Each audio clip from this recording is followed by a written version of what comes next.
Let's call the regular meeting of the Hollis School Board to order. This is Wednesday, November 6th. We are at the Hollis Upper Elementary School. We're going to start out with any agenda adjustments that we may have today. With the board permission, we would like to move the enrollment committee update and discussion up to right before public input. That way, if we have public that wants to come in and speak, they can at least hear the presentation. We do have our architect here tonight, Dave Healy. Hi, Dave. If that's okay with the board, I'd like to do that. Okay. I'll take a motion. I move to adjust the agenda so that the enrollment committee update comes after the approval of minutes and before public input. Second. Any discussion?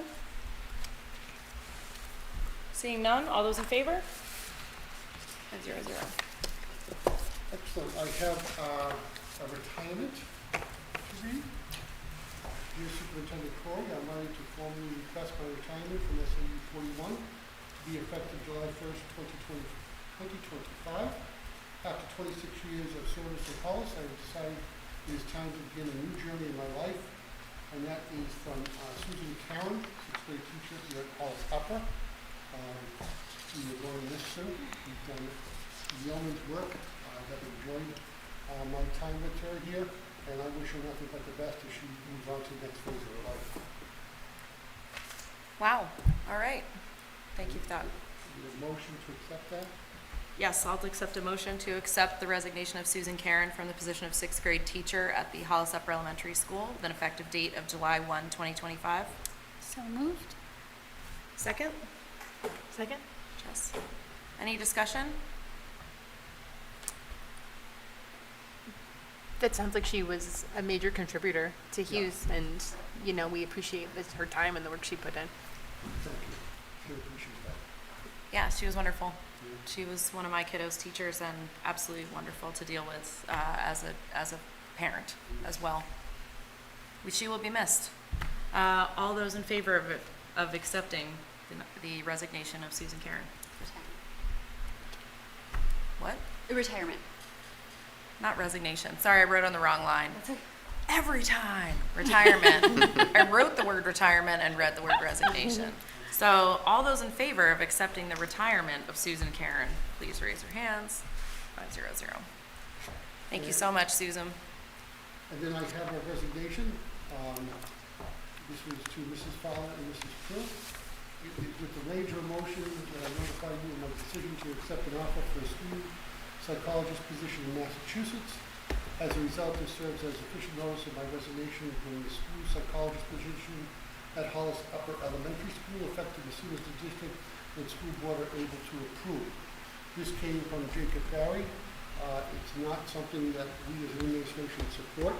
Obviously, new hire making a decision is not something that our union supports either. So there were a lot of people that were upset about this. He has left us already. He has moved on. He has moved on to Massachusetts. There's really no repercussions. I wish him the best, but I wish he understood what signing the contract meant. So we have that resignation for your approval. Okay. I'll accept a motion to accept the resignation of Jacob Berry from the position of school psychologist at the Hollis Upper Elementary School with an effective date of, when did he was the effective date, Andy? November 1st. Effective date of November 1st.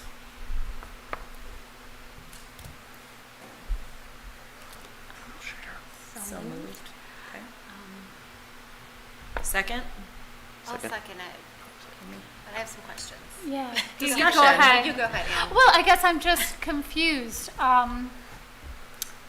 You know, it's never occurred to me that we wouldn't accept a resignation or a retirement, and it's never occurred to me what that would mean. Mm-hmm. So, may I take this opportunity to be educated?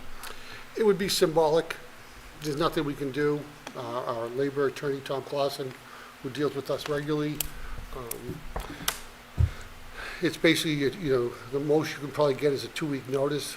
But in education, typically, one, you don't normally see people leave in the middle of school years because of the job with his children.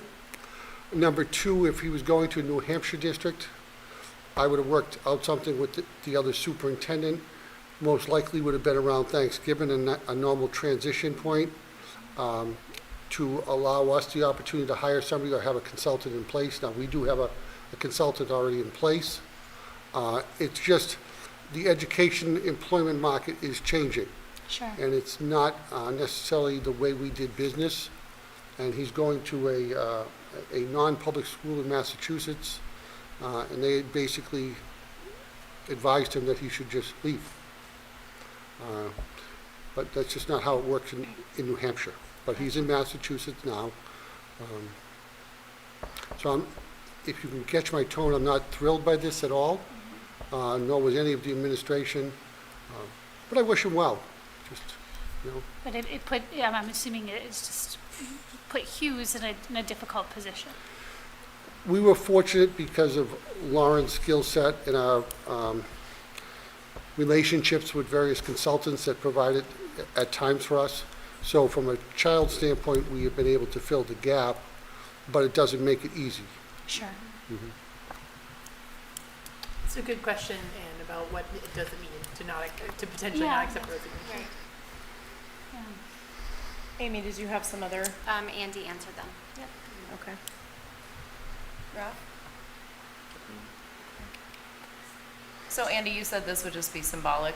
Is there value in the symbolism? Well, it's nice to close an employment file, and that's why we always do the official vote, because up in HR, his employment file will be closed. But what could happen, and it does happen, we might get a reference call 5 years from now. And having that file will give the next superintendent or the next administrator the ability to kind of understand, because we'll notice the dates, you know, I mean, we're talking 6 weeks into the school year. Yeah. And again, this is not something just impacting Hollis. We've dealt with this the last couple of years at the co-op. We lost an AP teacher 2 days before school started. Yeah. And that's bothersome because they're getting taken by private industry, but yet private industry wants us to create more engineers, more computer science people, and all that. So, you know, it's difficult. Was just for feedback reasons, and of course, things are confidential, but was there a willing, sharing of, Why? was this individual unhappy? Is there something that we can learn from this, or is this just a best choice for the individual type of situation? I think he didn't feel that the building was a good fit for him. Okay. Again, this was his first position, so 6 weeks in, I'm not, I just don't, it's kind of shocking to me, because again, we probably had a couple candidates. You win the interview, just think of any of the places you work, Sure. you're excited, you've Yeah. got this candidate coming in, and 6 weeks later, they're leaving. Yeah. It's like, it's a lot of time, energy, and resources that you go through to be wrong. And I think we're pretty much who we say we are, Yeah. you know. Yeah. Okay. Any other commentary or questions? All those in favor of accepting the resignation of school psychologist Jacob Berry, effective November 1, raise your hand. All those opposed? Thank you very much. That's it for nominations, resignations, and retirements. Thank you, Andy. Now we'll move into approval of minutes. From the Hollis School Board meeting of October 2nd, 2024, with the following amendments. Page 4, line 3, remove the closed parentheses at the end of the sentence. Page 5, line 42, replace looks with look. Page 8, line 14, insert a period at the end of the sentence. Page 8, line 39, correct the spelling of board. Page 13, line 20, replace land with and. I'll take a motion. I move to accept the minutes as amended. Second? Second. Any discussion? All those in favor?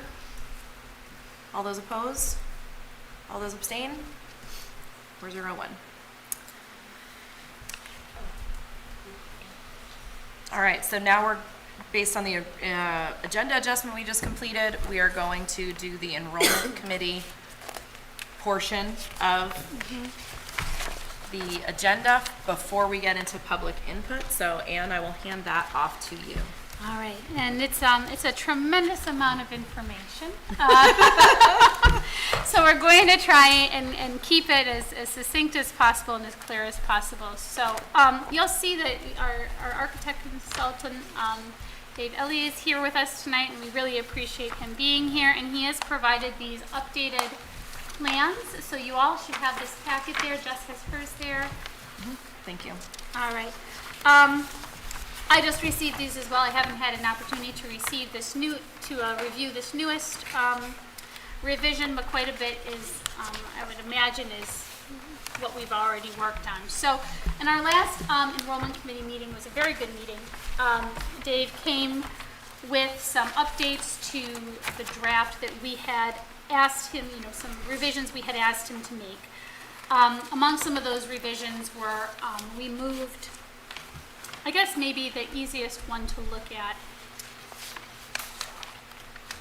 might be, I guess if we start with what's on the front of your page here. Okay, might be the easiest one to look at to start with.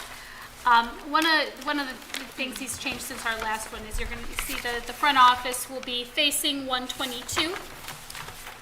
It's basically going to be, in this draft, located adjacent to where carpool picks up now. So there's kind of an empty space there with a door that is underutilized. He imagines that being turned into the front office. That was at the suggestion of one of our committee members, with a larger conference room, offices there for the staff, plenty of room there. And the nurse's office was moved close to the front office, which was a request of Mrs. Bickey.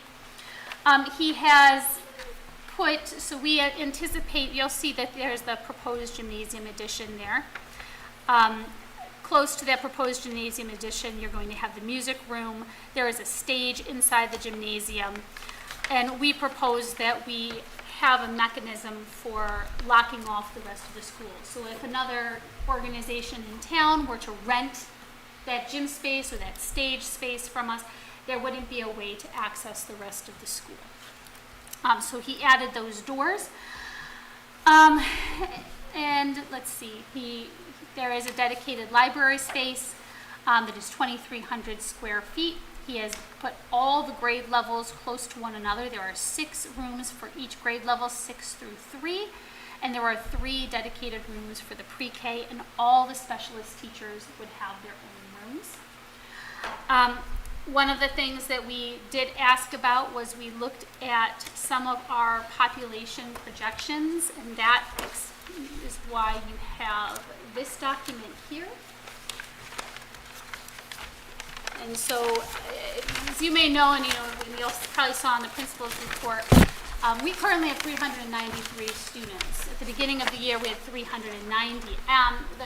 The council, who gives us these projections, the NES-DEC projection, was 380 at the beginning of the year. Well, we had 390 at the beginning of the year. And so, we're looking at these projections going forward, and how off are they going to be? How on target are they going to be? Where you see second grade in 2930, we're already going to be at 122, and that's just by their projection. We don't know That's how their off projection, those ones? Yes, the NES-DEC projection. So by then, we would be above guidance. Yes. What is this projection for? Is that for this year? Is that for next year? These are the No, different, the these are the years different are- school Oh, I years. see. at the Thank top. you. Yep. Okay. Yeah, sorry, that wasn't clear. So, It's just hard to think about the year 2029. So I that's, know, and it's gonna be upon us before we know it. Because if this project goes as initially planned, it would be completed before that year, and yet the following year, if there are only 6 classrooms per grade level, second grade would already be above guidance, right, of the guidance of our typical classroom size. So one of the things that I had asked, and Dave found a way around was like, how can we have some flex space? So we were very, very fortunate this year insofar as the learning commons could easily be taken to 3 classrooms. That was planned ahead. It was large enough that the doors were already in place, the windows were already there. So we said, can we do that with the library that we're building now? Can we put 2 doors in? Can we make that somewhere, so if we suddenly had a bubble, if the population went large, would we have a way to buy ourselves some time, just as we're doing now, to come up with a new solution? So Dave took care of that for us. He put 2 doors in the library, so it could be partitioned off, just like the Learning Commons was this past year. And there's also, let's see if we can open up the plan, the concept plan in our packet. Mine's just taking a moment to load. Classroom 100 isn't assigned right now, so that could be another flex space. So we have it right now as possibly being, a staff room, some kind of an extra room to be used. However, that would be another one. So if it were to happen that we had a situation like we had this year, those would be 3 additional classrooms we'd be able to bring into the mix. Some other highlights of the plan: he has a space for the pre-K to have their own outdoor space right next to the addition there. I'm trying to think what else I could highlight for you. I'll stop here to see if there are any questions right now about what these initial plans are before I start talking about the exterior, which is really the big issue. Okay, I have one question. So Sure. obviously this is a very different conception plan than what we saw before, because the entire thing, rather than being on the street side, is now going behind. Yes. What was the impetus for making that change? Well, there are a couple of things. So if you look at the site plan, you see where the parking would be, and actually we've even talked further about how we're going to need to probably take Turtle Island and we're going to have to turn it into parking. If people are parking all the way over here, and our front office is all the way down here, it doesn't seem to be a very convenient location nor a central location with the new setup of the school. It's always all the way on one side, and you've got the gymnasium over here. It was actually Miss Sayer, and the senior secretary at any school is always the one with the pulse and everything that goes on. She says, this isn't making sense to me. And she was telling us that, people even now will sometimes go to that door that's and think that that's the front of the building. I fully agree with the relocation of the Yeah. office entry. That was a concern of mine, to kind of bring it more central. More of the question is, why is the building going from being what is now Turtle Island to the backside of the building instead? Backside of the existing structure. So the gym, the one that we saw last month, Had it going on had it that way. over, so the building was all the way over Turtle Island. So you can see basically the whole width of the building with the new set here. Now it's behind where the existing playground and stuff is. Yeah. So was there an environmental reason or a traffic flow reason that was selected? That was a traffic flow reason. Yeah, and look, let's be honest here. We still have not figured out the traffic flow, and it is a problem. We're going to get to that in a minute. But basically, figuring out traffic, that initial plan had everything dumping out onto Drury Lane. We didn't have a clear way for the buses to come around separately from the cars. There were just many potential problems and conflicts that we weren't quite sure how to resolve. So this offered more optionality with that, but I will be honest with you, even still here, we still have a lot to flesh out, and that's going to bring us to the proposals in a minute. Another reason why moving the building behind is you have your large electrical transformer and that right there. So if you were to Perfect. put the building there, you would be spending A bunch of a money. to move significant that. amount of money Yeah. to move your electrical again. Okay. The other piece, which is an architectural piece, but it is nice, is by moving the building back slightly, the back wall of the cafeteria can now become windows and get natural light, because we have a number of spaces in the building that don't have natural light, some of the classrooms. So to have children every day going to the CAF and getting natural light is another bonus point, but the factor is that transformer is massive. Where is the transformer exactly? If you came to pick up your child. Yeah. So the right side would be where the door is. Yeah. On your left. Yeah. You're gonna see it's about the size of this table. Okay. And was The the big box on major Turtle transformer. Island. Okay. Yeah. Big metal box. Yeah. Okay. Thank you. Has I've the forgotten that. posts next to it so you don't crash into it. And Yep. so, but we could build around that in terms of using it for parking spaces. That wouldn't have a Yes. problem with parking. So that's Okay. why Turtle Island would be more, I think Turtle Island become your primary parking if you were coming to visit the school, pick up or drop off your child for illness or something like that, or you forgot something. So that would be the focal point. That's why the main entrance is there. And then what we do now is basically you once again harden the outside of the building because you've got to go from the offices before you get to any children, because part of this would also be a closing of the old main entrance to make it much more secure. Do you want to ask something? Go ahead. I have a couple random questions. Sure, go ahead. But I can, if there's something else that Well, I makes was sense just to gonna talk say, about for first. anybody listening at home and is like, oh no, Turtle Island, which, you know, Yeah. we all have our emotional attachments, and then justifiably so. We would be moving that. You know, there are leach fields along. You can kind of see here, leach fields we cannot build a structure on. We can put a playground there. We can put a space for maybe an outdoor classroom for Mrs. Happy. You know, there's many more options there. But you can't build. So it doesn't mean that there won't be some kind of a gathering space still. It's just that that would not be a safe space for children, considering all of the traffic that would potentially moving through there. And we would need that parking space, because parking is an issue. What's one of your questions? In thinking about building, it sounds like one of the most important things when you're talking about additions for a school is thinking about ways to stay flexible.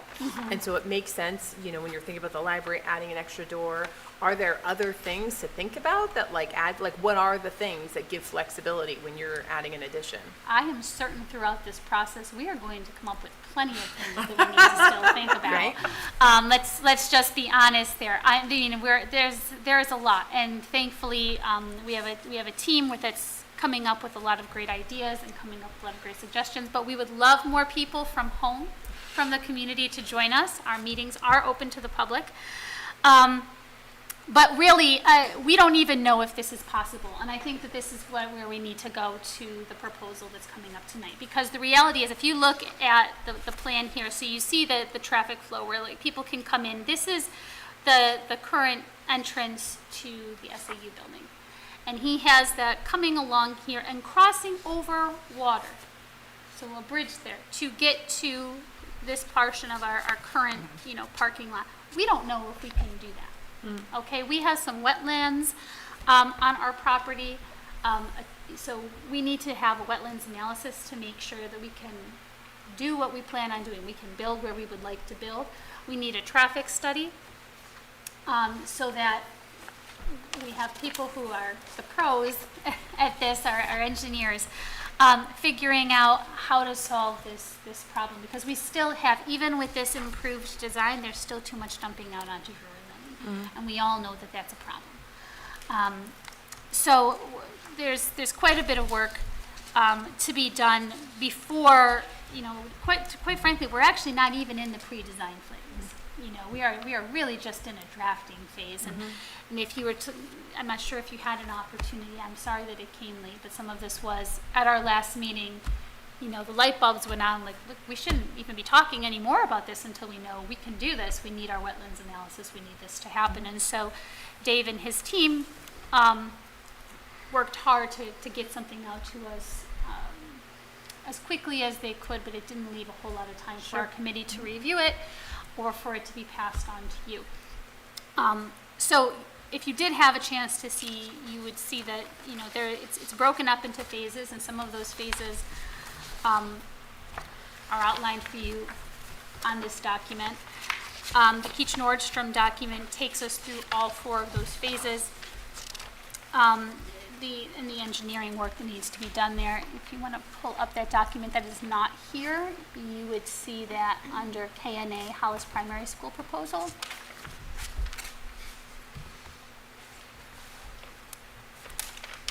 And they break it down into tasks of the pre-design services and then taking us right through the phases. And they would be who would be responsible for bringing in the wetlands consultant, the traffic study, civil engineer, et cetera, so that construction administration, they're just basically taking us through how they see this whole, the whole project taking place. And that, you see this, we're looking at interior renovations August 2028. I think that's optimistic, but that would be ideal, right? Dave has also provided us a proposal, and we were talking about that earlier this evening. The thing is, we really can't move forward unless we have this information, unless we know this is possible. And so what we are going to be asking Dave to do, and again, he can come up and answer some questions directly if you have them, but what we have asked him to do is to revise this proposal to give us some more concrete numbers of taking us through December through March of the pre-design process. Because we would need to, in March, submit a warrant article for the rest of the project. But before we can do that, we need to know, again, is this possible? So we would need to ideally have some time to review these a little bit more. And you see task 1 of the pre-design services for the Keach Nordstrom is $24,500. And we would need a sum total from Dave of what he anticipates it would be. He's looking at $2,000 to $3,000 a month as an estimate, and we've asked for a number. Would that be 12,000? Would it be 16,000? You know, not to exceed that we could maybe approve so that this work can get done, and we could have something more concrete for the taxpayers in March. I am used to seeing this anytime there's been a build. We had to do it when we did some of the other projects on the primary school where you had to approve the whole planning process. The planning process and all of that is not free. So I'm glad that this is broken down. Dave, thank you for the work that you've done on this. Huge. And being able to kind of see this all laid out. What other items did you want to bring forth? I'm sorry, I just wanted to interject that portion. Can I ask another question? Standard one. And this is maybe a question for you, Anne, but it is maybe a question for Andy and Gina. So when we look at the NESDEC projections, I am wondering about, there's been a lot of like new building permits given out in Hollis, and are those things that the NESDC takes into, like, are they looking at our building, how many building permits we give out? They do, okay. Yeah, they look at building permits. The toughest piece they have in our community is births in town. Because we tend to see a lot of families move in. And what has changed in the last 5 years is the families moving in are either starting their family, or they have, their oldest may be a first grader, and there are 2 more at home. So that's a really different dynamic than it was 10 years ago. So they take that into account, and then we stay pretty consistent once we get past kindergarten. So that's the roll of the dice. And I'll give you the example. Hollis kindergarten stayed very consistent this year. It's down, a little bit, but we know a lot of families choose to stay at their local provider before they become the first grade because they're comfortable and it works for the family schedule. We expected a larger number in kindergarten than we saw in Brookline. So that's really the one I can never predict. So if that's off by 10 or 15, that doesn't shock me. But it's rare that we'll see a bubble just explode. Now, it has happened. Where second grade a couple of years ago, we ended up having to do a teacher over the summer because of all the building permits, and the market was good for selling. So it's a lot easier with existing student counts. Okay. Yep. And we are awaiting the updated enrollment report too from the NESDEC. We're going off of the one that we received last January, was it, that we received it? October. Yeah, it's in. It's in, Yeah. Oh, The is new it? one is in. It'll be here for next month's budget discussion. Fantastic. And it'll be part of, Kelly and I and Gina just worked the other day to bring it to BudCom. You guys are doing that next week for BudCom? I believe it's on their agenda, yes. Okay. Yep. Thank you.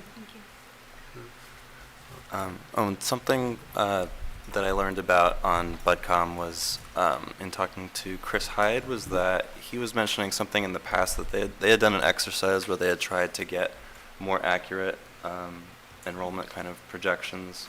So I'm just started like talking to him more in detail about that because I was kind of curious if there's something there with having the housing data. And he mentioned something with the NRDC, something within Nashua that they get some more precise data, and so. You can use that as another mechanism. I think the concern that we all have is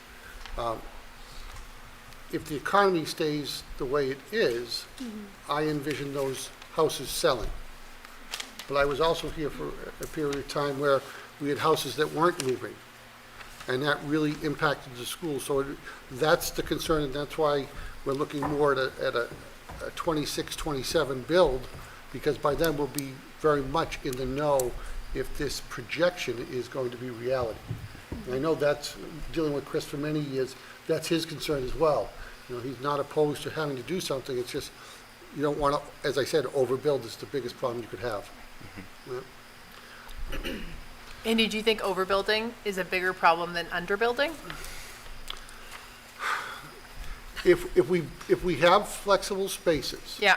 that buy us time, I think would be okay. And again, if it's going to be continuous enrollment from now for the next 10 years, underbuilding is a problem. If it's going to be a bubble at a certain grade level, that you can survive. Yeah. So I think so there's no wrong answer to it. It's just more, right now I see this as very stable as long as the economy stays stable. Because they're building, they're 3 and 4 bedroom houses. Yeah. I mean, and trust me, the builders, you talk about having data, very seldom do they come in and get the permit and put all their money into it for a house to sit that long. Now, they're sitting a little longer, but not much. It hasn't slowed. It isn't the put it on Friday and sell it on Monday, but it's still selling. I think it's also noteworthy that we have amazing class sizes in Hollis. We have ideal class sizes, quite frankly, and there's research to support that, you know, up until, you know, particularly grade 1, you know, under 18 kids is a sweet spot, and we are doing that. But not many districts in the country are. And so the reality is there may be a time where we have to, as a community, say, all right, as we're looking to solve this problem, we may have to accept larger class sizes. I hope we don't have to do that. I really believe in small class sizes. However, you know, if the population explodes, that is an option that is available to us because we are well under the guidance for the state, in the guidance that we have set for our school and for the standards that we hold. So the objective was just to get it in the packet, let you see the proposals, not looking for any action tonight, so it gives you a month, as well as the community a month, because you may get people who will email you questions from watching the board meeting. Ann and I, along with the enrollment committee, will be meeting again with Dave. And then the plan is to come back in December and ask you for an action that'll basically fund potentially some of the work around the wetlands. Because that piece is can take about 6 to 8 months for the state to give us a yes or a no. So that's the big piece that we need to know, because obviously if we're planning on coming near the SAU, and we can't all of a sudden, we might be back to plan number 1. Okay? And why we're also waiting a month is we're going to go through the budget, which is very tight right now. We're going to talk about the finishing of H-STEP, which is the previous project tonight, and we're going to look at FY26. So 3 fun things for me, because it's all numbers. I hate those words. Glad you're doing it. Yeah. So this will be, it will be simplified. The proposals will be simplified when we bring it to you as far as what we will be asking you to approve. It'll be smaller numbers than what Keach Nordstrom has proposed. It'll be cut down. It'll be something concrete here for just the pre-design, and we can just hold off on the rest later for that warrant article in March. And also understand that we're also trying to balance There are certain needs that the town has. There are certain needs that the co-op has. So it's kind of like just making sure that everybody's in what I'll call a logical sequence. So Gina and I are participating in the co-op facilities committee because part of that is taking care of what Hollis has already done, boilers, infrastructure, that type of stuff, and starting to talk about where all the students from Hollis and Brookline are going to go to a middle school that is pretty much close to strapped as far as space. So it's going actually very, very well, you know, to juggle all the different pieces, and we have two great budget committees at the co-op and Hollis. So I think we're going to end up in a very positive spot. It's just kind of not everything goes at the same timeline as we would hope every time. We do have Dave here now. Does anyone have any questions directly for Dave, or there's some thoughts that you would like to contribute as far as while he works with us on the enrollment committee, as far as things you would like to see added, considered, et cetera, when doing our drafting? Or Dave, if you have any commentary you want to add, of course, you're more than welcome to pop to the podium and chat with us. I'm having a hard time hearing you all. Oh, but, it's the fans, I'm so sorry. I think that everything that's been said has been right on. One thing I'll mention about when we did look at the addition going to the north side of the building towards the SAU offices, one of the major stumbling blocks there was the fact that we have that stream coming across right there, and there's a 100-foot buffer to wetlands. So we were really encroaching on that. I've talked with the civil engineers, and they said, yes, we can get a stream crossing permitted for the roadway to come across there, but putting the building so close to that stream would be a real stretch for permitting. That's another thing. I really like that addition, going to the north side there. Architecturally speaking, it was very pertinent like that.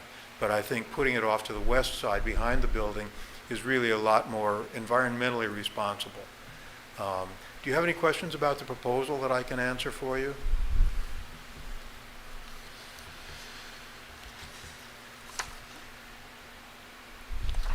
Chime in, anybody who wants to chat.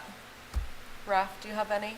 I have kind of a minutia question. It was recently installed the special glass from that grant at the current entrance. Would that kind of thing be moved over to the new entrance since that just was so recent? The new entrance would get that glass. We would, as much as possible, reutilize the glass that's there now because we still will need to have an egress for fire drills and that. So the entrance will be a lot different than maybe it looks now, but there will still be an exit there, and there'll still be an exit down at the end of what is now kindergarten. But they'll have the glass. Okay. And that glass is actually, Paula's second phase is coming up this next week, 20th? I think Thanksgiving. Veterans Day, right? Wednesday. Yeah, so there'll be another, we're using the days off to bring in the glass. One So- of the no school November days. Yes, Yeah. so she will get more of the glass on Veterans Day. Dave, it's my understanding that you have done work on Hollis schools before, right? Quite a bit. I've been working for the Hollis School District for 7 years or so. Yeah, which is a benefit to us because you know what we have going on here. Right. Have you or K&A, do you do a lot of work with schools specifically? Yes, I do. I've worked with Hollis, I've worked with Litchfield, I've worked with Goffstown, and I've even done a private school, Hollis Montessori School here in town. Okay, that's good to know.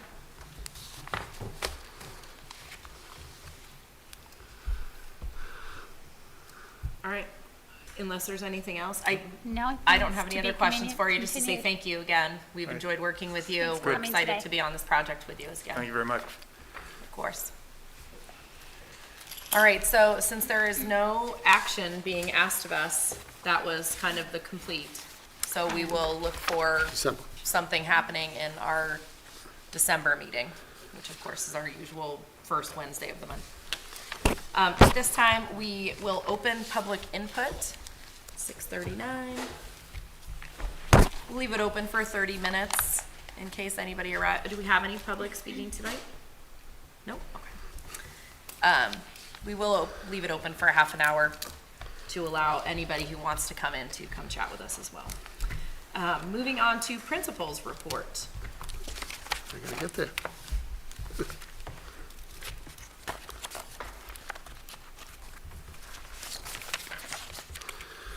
Okay.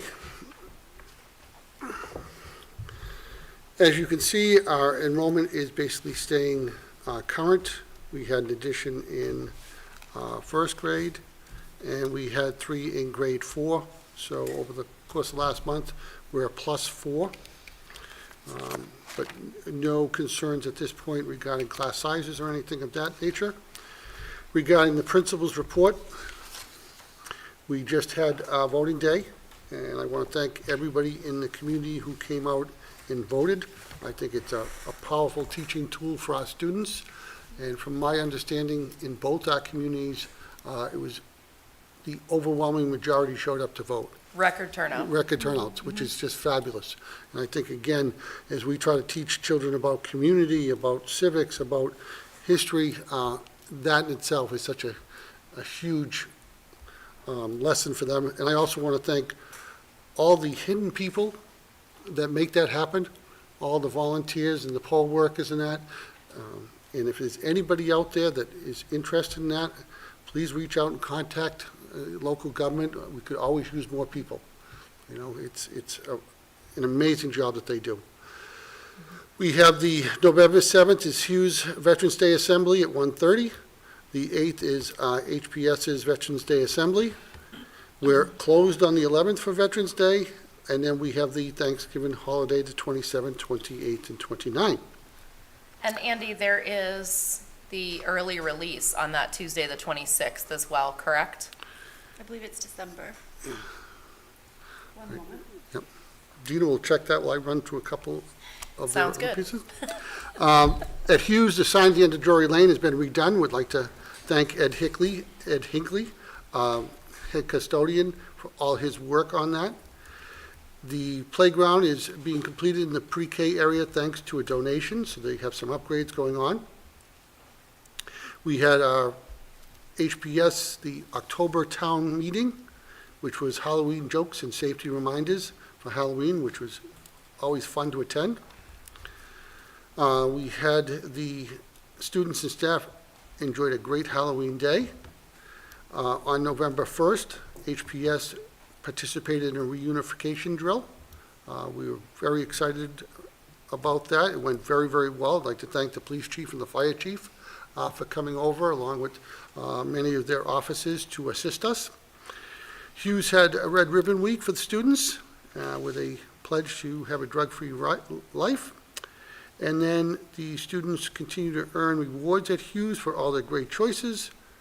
And the Halloween Fun Fair was a big success, and we thank them. I also wanted to let the board know that many of you know probably Officer Cush. He is also Army Reserve, and he is being called up. So he has actually left us, and we will have Officer Esposito joining us starting the Tuesday after Veterans Day, so next Tuesday. He is a certified school resource officer. We are looking around. I met with the chief today regarding DARE training, because Officer Cush is not, is DARE trained, Officer Esposito is not. We have some thoughts in our mind to be able to make that happen. So I'll keep you posted on that, but we're excited to welcome him aboard. He's actually doing the midnight shift today, I believe, and we'll be here first thing tomorrow morning to meet staff and principals, and then he'll transition next week. So I do want to thank the Hollis Police Department for providing us with the school resource officer in Officer Cush's absence, and yes, he will be returning as soon as his duty is over. Do we have any idea how long that's going to be? Any indication? Probably January, February. Okay. Yep, December 4th is the next early release. there we go. Oh, okay. All right, so that takes us through the principal's report. And with the chair's permission, I'll turn it over to Donna to do the revenue and expense update. Absolutely. Hi, Donna. Hello. Okay, so I don't have the best news for you, but we are only 2 months into the year. And so at this time, at the beginning of the year, we always encumber everything that we think we're going to spend. Things change throughout the year, so this will be flexible. But at the current time, we are showing a deficit in expenses of $139,145. This is really due to special ed contracted services, that positions we haven't been able to fill, so we pay exorbitant amount of prices to the contracted people. But again, you know, it's 2 months in. Kelly and I will be watching this monthly, watching the numbers. If anything changes drastically, we'll report it. But normally we report quarterly to you, but, you know, if something big happens or changes, we'll report it sooner. But we currently stand with the projected fund balance of a negative $134,044. Do we have, are we trying to still actively hire for those positions? Yes, I can jump in there. Right now, the overage is because of about $500,000 for contracted paraprofessionals, which are required because they're part of child's IEP, so it's non-negotiable. Right. So you're paying approximately 3 times the cost of a para. So we are actively interviewing, and you'll start to see transitions as we're able to hire. Perfect. I'm not concerned at this point because we have everything encumbered, so I really don't have a concern, because if you'll notice right now, we also show no revenue. Okay? And 2 things, last year's revenue, because we try to underestimate revenue, because you don't want to overestimate and have a shortage. So I feel comfortable with that. The other piece that we see more of in the last couple of years is we will make interest. You know, and over the course of a year, you're probably looking at $80,000 worth of interest. If we were to stay status quo, we have the special ed trust, because these are all unanticipated special ed costs, and we do not factor in, unless we are going to use it, the contingency fund. So that's kind of also why in December, Kelly and I will have looked at the budget along with Gina to determine what could we potentially do out of this year's budget to the project we just discussed. And it may have to just be delayed to a warrant article, or it has to be delayed until January. But I can tell you that you know, I feel quite comfortable because of the way we do the budget, encumber everything, because there'll be items that aren't purchased because they're not needed, or they were able to go a little further last year than expected. So, but Donna looks at it every day. She probably walks up and down the stairs, which are right outside my office, a couple dozen times. So I heckle her, and she'll get that in working shape, and it'll look much better next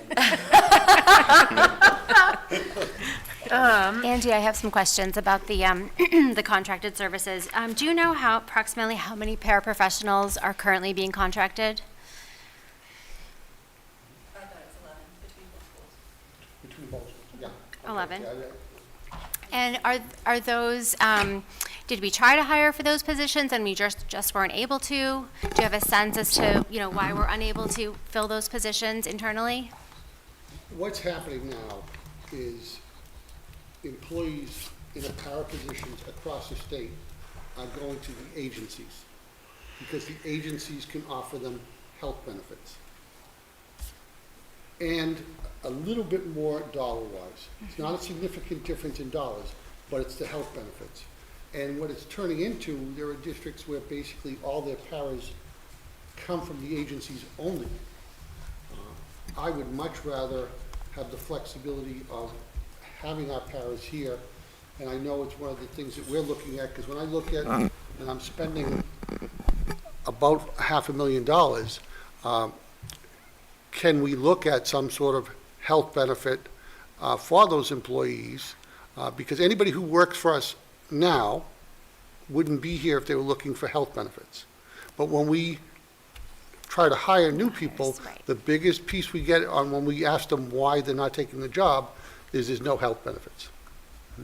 So I think it's going to become a necessary piece of doing business in the future. I don't see it going back, because they now know that I can always leave the district, go to the agency, and the agency might even place me right back in the same district. Yeah. And did you say that it was approximately 3 times the cost of Yeah. Yeah. to hire a contractor versus having that person internally? Correct. Okay. Andy, at the beginning of the school year, we had said that we were fully staffed in our September school board meeting, and so fully staffed means, we were fully staffed, but also with contracted positions. Correct. I see. Correct, yeah. When we say fully staffed, we can cover all the services that we say we're going to do.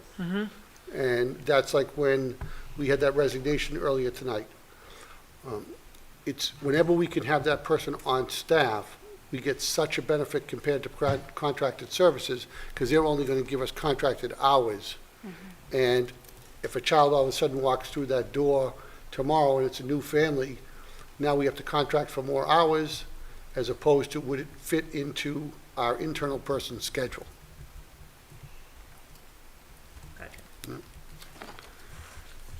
But at the same time, we see some signs of things getting better via our maintenance hires and our pools of applicants for that. And we recently had an elementary opening in one of our other districts, and that we are staffing that by having somebody coming from another district. So we're still very much a desired place to be, but the para issues really is health benefits. Thank you. And our facilities staff receive health benefits? If they're year-round people, yes. If they hit the required hours.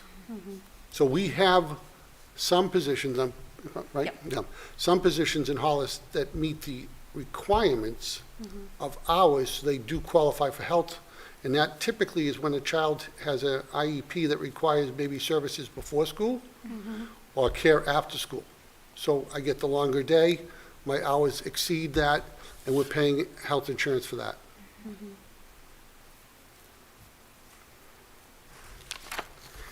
Andy, tell me again, the places that we tend to get revenue. We get revenue from making interest.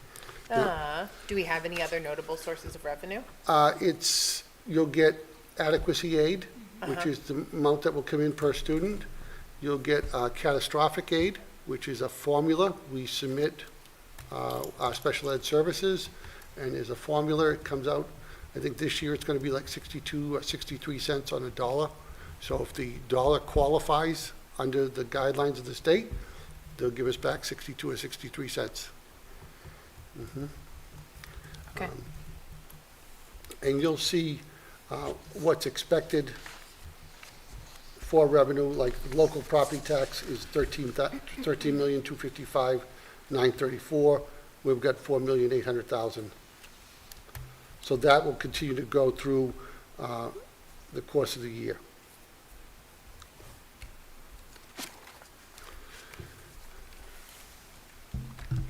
Where are the hiring savings coming from for regular education?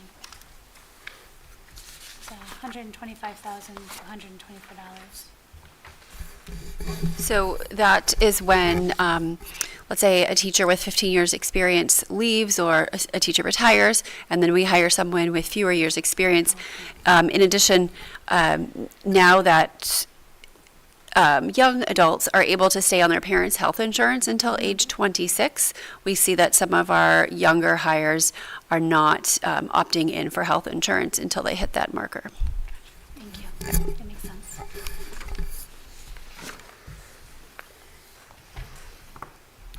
Any other items for the revenue and expense reporting? We all complete with that? I have one more question. So, in the explanation document, so for special education, the contracted staffing you have for 566, 664, what's the difference between that and then student support services, 141, 396 contracted staffing?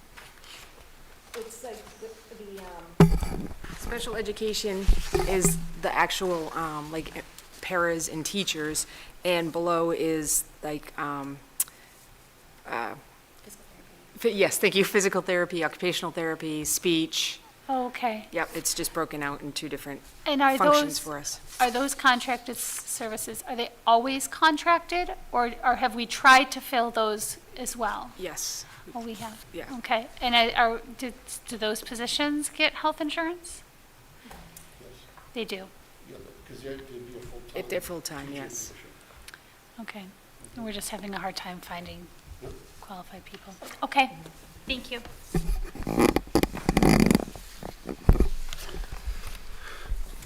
Okay, if that is concluded, we can move on to the FY26 budget discussion. Excellent. In your budget packet, you have two items.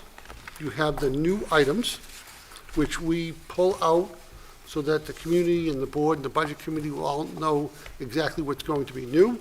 And then you have a massive Excel spreadsheet that gives you every line item, its differential up or down, its percent, all of that. At this stage, we're in round two. Not everything from round two will make it to the final pieces, but we'll be back and we'll go over that. And sometimes we have added things back in that the board has wanted. In terms of the Excel spreadsheet, Kelly and I used the term scrubbing, and we haven't gone line by line yet to look at that. That just takes place later in the year.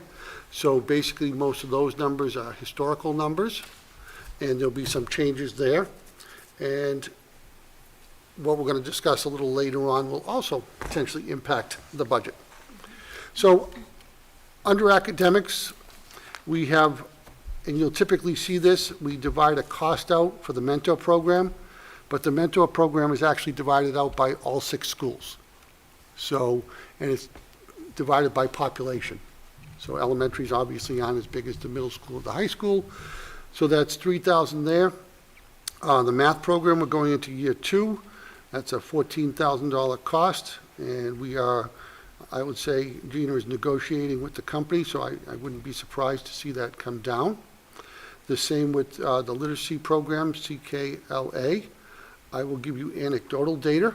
I have been in both of our buildings here and been utterly amazed with the vocabulary that little children are using in the area of mathematics. As a former high school math teacher, the words they're using are going to pay long-term dividends from the words we used to use years ago.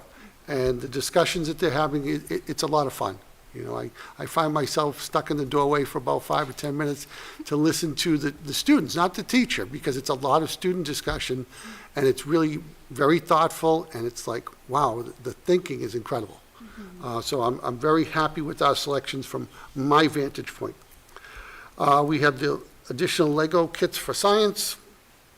We have a vision screener and a cabinet for the nurse office. And then at Hughes, the bulk of it is the literacy program, CKLA. So that is the academic pieces that are in round 2. MTSS facilitator stipend. That MTSS is the multi-tier support systems. And we look at both academic and behavioral supports for students. And those stipends allow people to act as data gatherers and really facilitate discussions. The chemical hygiene safety stipend is a dollar amount that is divided across the 6 schools. This is now mandatory. It became a state law to make sure that we don't have any chemicals laying around. We're very fortunate that Assistant Superintendent is a former chemistry teacher and actually held that position. So we have a wonderful plan. So we're excited about that. Computer replacement. If, for new board members, you wouldn't recall, but Carol Tyler has put us on a regular replacement schedule so that we don't see what I'll call spikes in our budget, so we're kind of tax neutral. So that replacement cycle of 83 Chromebooks for students, staff Chromebooks, staff laptops, iPads. The iPads are used in kindergarten. It's the only place where we use the iPads. It's very advantageous for that age group, being very tactile. And then we have our regular upgrade to interactive flat panels at both schools. So we have really done well staying on this, and since we went to Carol's plan, it has been approximately the same dollar amount year after year, but we're not getting to a point where we have the majority of items are aging out at the same time. We are also now enrolled in a program, a buyback program, and this year it didn't generate, probably generated about $5,000 because what we sold back was, archaic. As we get more into this regular cycle, we'll be selling pretty decent machines and start to get back a decent amount of revenue, and they'll follow up on those once we start to get into that cycle. Shared services and software. Again, the firewall is for the SAU, so that cost is broken out by building. The Incident IQ Help Desk Asset Management, again, it's how we function in the world of technology. If you have an incident or you have a help desk, it allows us to track all our assets so we know if we have to replace something, we have a history of why it needs to be replaced, and it's not just because we think it's time, And we tend to get a lot of life out of our equipment. That takes us to safety and compliance issues. The front entrance security renovation, that will be built into the renovation project. So you'll see it was in round one, but it's much more prudent to put that into the overall project that we're looking at. We have some night lock systems, exterior camera, door magnet system. What those are, as we continue to upgrade things, the fire alarm to the door magnets, so when the alarm goes off, all the doors should shut. We're getting to the point where those magnet systems are the original, or very antiquated, so that will allow us to update all the grade 2 and 3. So, they all work at this point, but it does not function as well as we would like to. And in an emergency, it's something we want to take care of. We moved the SAU bond camera to the trust. This will give us ability to kind of monitor the field in that area. Can I just ask for that? I'm sorry. What is needed for historical purposes only? What does that mean? It means so that nobody is watching live, but if there was a concern, we could go back and review it. Yeah. Okay, thank you. The radios, we're moving to new radios across the district. We have some fence replacement and a gate replacement at the SAU field. The dehumidification for Hughes, same thing, will probably be moved into the project, because again, it will make sense when I'm going to have builders and AC people and everybody on property. Everybody tells me that will go much more efficiently if we put that into the major project. Would that include like the band room? Would that be part of this, when you say the middle and the upper levels? Correct. Hughes, great. Yeah. Okay. Because the Montes unit takes care of the very lower level. So Is that level being air conditioned at all right now? the Montes, because of what it is, it's dehumidification is part of its system. So that floor, besides being below ground basically, is also got the Montes unit. So that's what I'll say comfortable on bad days. This will bring the whole level of the building to a much more comfortable factor, similar to HPS. Great. Hughes will be doing in 26 the school guard glass that we've been talking about. They have some night lock systems, the radios, and they will be updating their building entry control. If you were to look at the fobs at HPS versus the fobs at Hughes, we've done the upgrade to HPS, and this is just the upgrade to Hughes. And it's how staff get in and out of the building. It allows us to record everybody who's coming in. Facilities maintenance, we're looking at flooring at HPS, the gym flooring as well, the classroom furniture for K, and staff bathrooms. Now, some of these, we're going to talk a little bit about A, some of it may wait until we do an addition, Yeah. or B, something we're going to talk about in about 5 minutes. Great. It's a lot, I told you, it was I all, had nu- questions about those things. all so- numbers tonight, so we're really excited. Yes, okay. Hughes, we have some exterior painting. We have the second basketball court, needs to be updated and paved. We did a number of the boys' stalls. We're going to be doing the girls' bathroom stalls in this budget. We did cabinets last year in the science lab. This is a cabinet replacement for room 111. Some handrail repairs, Drury Lane paving. We're still, again, that's up in the air only from the standpoint of wanting to know what the traffic study looks like. Yep. You know, if they're going to make a recommendation that's different, we may just delay that. We will see. Some classroom furniture for 6th grade. The Munters unit is just time to do some repairs to optimize that. Exterior doors at the boiler room. And then we have some administrative flooring, some staff chairs, pretty much standard items. That gets us to, right now, at round 2, we're at $836,432. If you looked at round 1, we were at $2,130,322, but about 1.2 of that was the 2 major projects, the entrance and the dehumidification at Hughes. So that's why there's that drastic change in numbers. And so can we remove the Drury Lane letter sign thing because of Mr. Hinckley's work that you mentioned in the principal's report? So that's $15,000 less as well in round 2, right? It's probably going to come out. Okay. Yeah. I just want to make sure that I'm reading this correctly. So when we're talking about round 1 versus round 2 and looking at new items in the budget, these are items that were taken out of the budget for round 2, or no? So round 1, they take everything that you could possibly want to have funded Yeah. and you put it in round 1. Great. It gets reviewed, some things move to the next round, which is Yeah. round 2, other things fall out. So anything that gets zeroed out that's not part of a trust means that it's not gonna be there or just taken out. Okay. And then you'll see that happen as we go through round 3 and round 4. Okay. So it's just kind of everything, and it narrows down to what Is essential. actually is gonna end up being in the warrant articles. Okay, And great. then all new items will appear in just 2 lines in the Excel spreadsheet. Gotcha. So This is all of the a sudden, really you'll see, infinite and you breakdown. look, it'll be this massive number.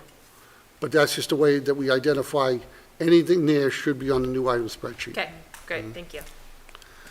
So that puts us right now at about a little under 7%. We will not be there in the end. We have the SAU assessment. We have a contingency, the SAU trust, the maintenance trust, and a special ed trust. And we have a current balance in the special ed trust of $150,000. What percentage does the Hollis Budget Committee usually give us for guidance? They will give us guidance this month, and typically what they've been doing, like last year, guidance was set at 0, all right?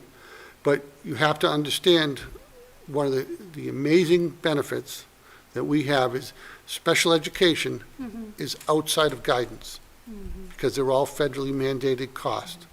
So in some districts where I've been, those costs are in the budget, and now what you're doing, because you have to fund those legally, you're cutting regular ed to fund special ed. So by being outside of guidance, that's a huge benefit. And Kelly will meet with them, and Rafi will be there, and they will give us what we call preliminary guidance, which is a number. Literally, let's call it, just say 10 million, and that's where they want us to come in. And then we negotiate, we discuss, because they're very good about if we have a justification. Like, I'll give you examples. There have been years, like last year would have been one of them, where nobody could have anticipated health insurance being almost 19%. 18%, yeah. So they gave us what they call relief from guidance in terms of dollar amount. And in my tenure here, we haven't got something that we truly needed not funded. So it's been very good. So next month, I'll be able to give you guidance and kind of tell you where we are in terms of guidance. Okay, thank you. Can I just clarify one thing on the warrant articles? Yep. So in addition to HESA, which is the support staff contract, we'll also be anticipating a contract for HEA, which is the teacher contracts as well, correct? Yep.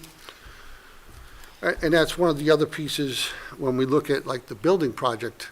Yes. I mean, buildings are wonderful, but the staff make the difference. So I don't like to put, unless we absolutely had to do something, a bond on there the same year I have a teacher's contract. I don't want that competition because they make the difference every day in front of the kids. But again, if it was something that was broken, I'll use the example was before me, when we had mold. The community came out and they footed the bill and got it all done. So I would never worry if there was a true emergency type of situation. This community historically has always shown their support. Right. So this will change again, probably a couple of times, but by the time we get to the annual meeting, you'll feel very confident, at least hopefully understanding the numbers and what was the justification why something made it and something didn't. And if it's okay, Thank you, Andy. I'll go into the memo because, Yeah, absolutely. So this is the business administrator's memo for HCAP and HSmart. right. Well, we did a great job at HCAP and HSmart. So, as a result of that, we have $230,000, which was basically the contingency for those projects that we never needed to spend because Dave and his crew and everybody who was on the committee did a great job. So when you have what I'll call a bond surplus, which is what this is, you need to go back to bond counsel, which we have done, and they kind of give you guidance how the money should be spent because it needs to go back into what I'll call similar or projects as the voters would want supported. So when we look at that, Kelly and I and Gina met, and we are looking at using that money, and these items are in the FY26 budget. So when I say they'll be pulled out and reduce that budget, the staff bathroom renovations at HPS, because they were intended to be done, but we were concerned about cost, so had to pull back. The HPS interior door mat lock repair installation, that's the fire piece that I just talked to you about. Still working. I don't want the community to think there's an issue. But again, it was something, when we did the doors, we had hoped to do and had to delay that. So we'd be going back and doing that project. You saw the optimization of the Muntis unit here. Again, that is a unit that was put in when they did have the mold many years ago. It served us very well, and this optimization will allow it to serve us for many more years. And then part of that would be the Muntis unit recommissioning, where somebody comes out and basically, almost like your annual inspection of your home boiler, that tune-up, that's what that would be. So the plan would be, and what has been advised by bond counsel, is those items would be taken out of the budget, and we would use the $230,000 from HCAP and HSmart, which were designed for mechanical and all of that, to do those projects, and those would be scheduled for probably this summer. So you'd see about $230,000 worth of savings on new items, not because things are disappearing, but things are going to be moved. And that's what you'll see in some items, we move from the budget to the maintenance trust. So, of course, I want the staff to have nice bathrooms. But of course, I'm also thinking it could, in 3 to 4 years, everything could be renovated. So I guess what it's $45,000, it looked like, for renovating the staff bathrooms. How necessary are these renovations? How involved are they? Just because if in 3 or 4 years, everything's getting moved anyway, is that lost money? Just The bathrooms asking. that we're talking about, and I'll give you an example, would be if I came in the main entrance and I went down what is now the first grade hallway where the library used to be, about 3/4 of the way down on the right is a staff bathroom.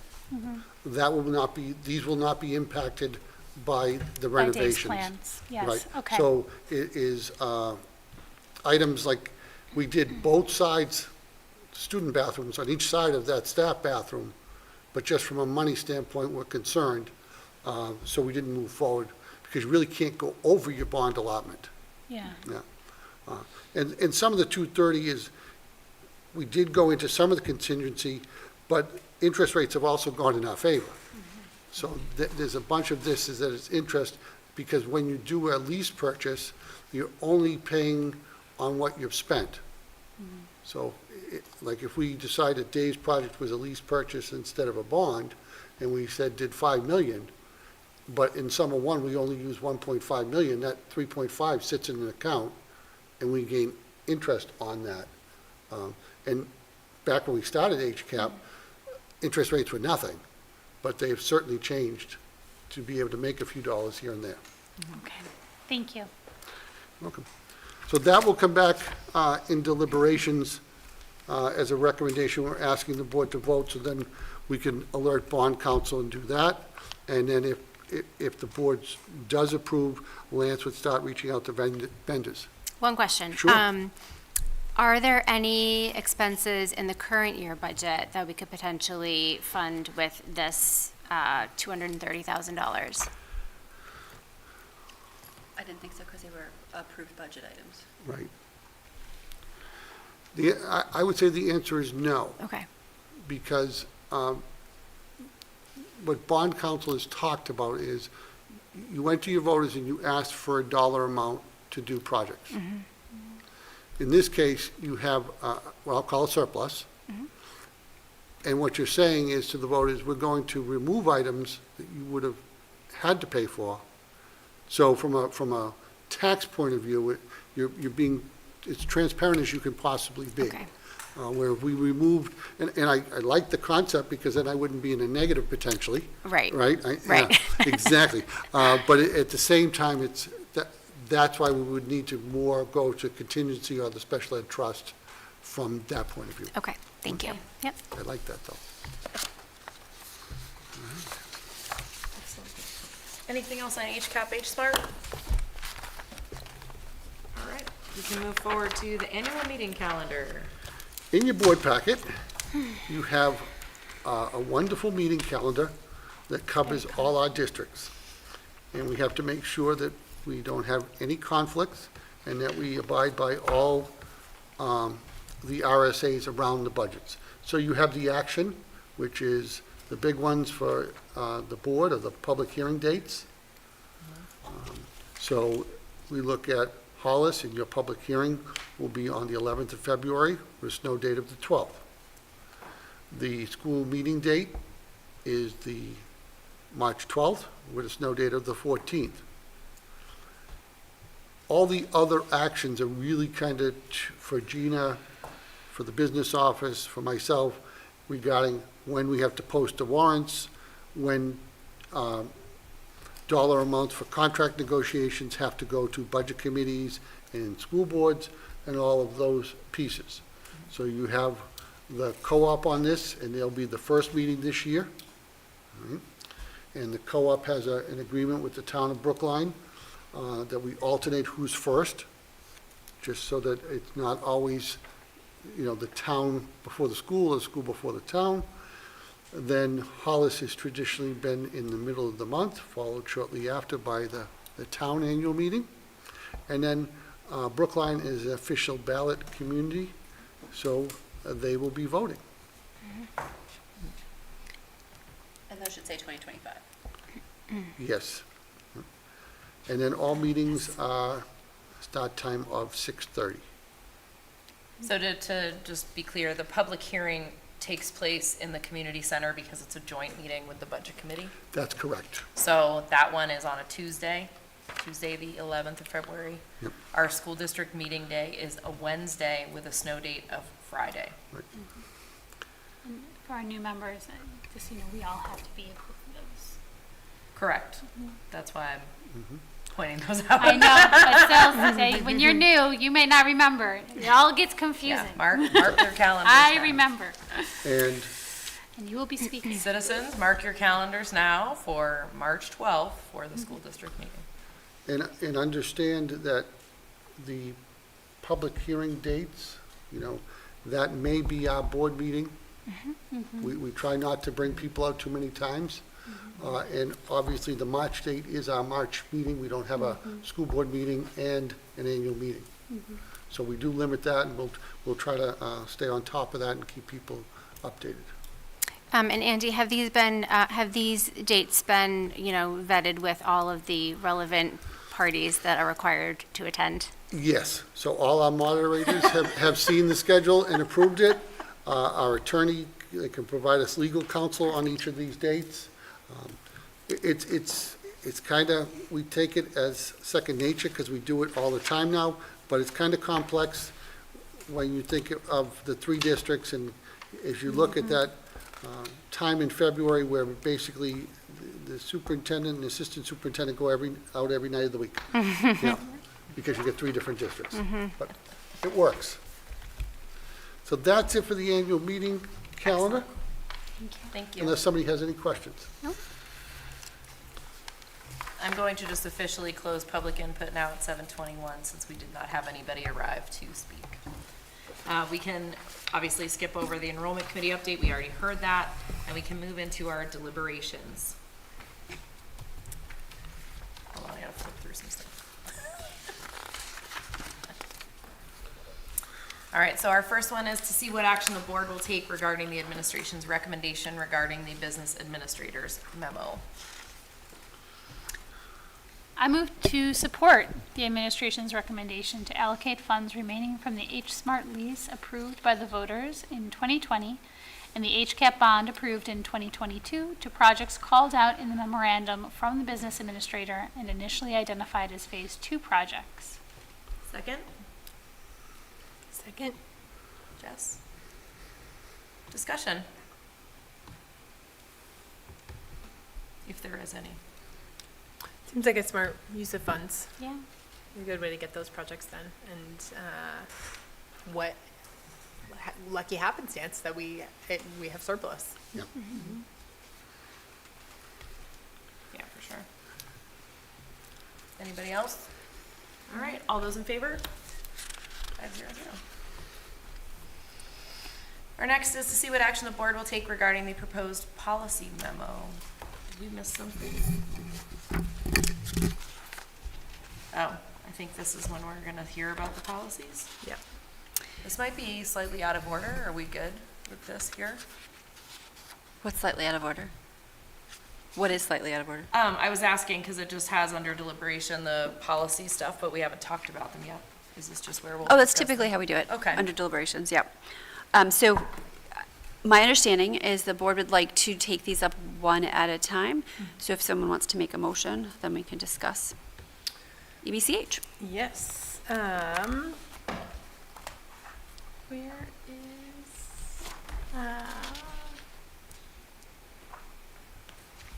guess we don't have that language in our current. We don't. It's EBCH. basically you would use the language that's here about the policy memo where I Specifically moved to for, approve okay. the So policy EBCH first reading. I'd like to move that we approve, Policy. because we're not doing the whole policy, we're doing individual one by one. So Right. just give me one moment. EBCH is first, third and adopt. Great, thank you. So I move that we approve a third reading and adopt with no changes, EBCH. Second? Thank you. All right, discussion? So this one is pretty straightforward. There are no changes.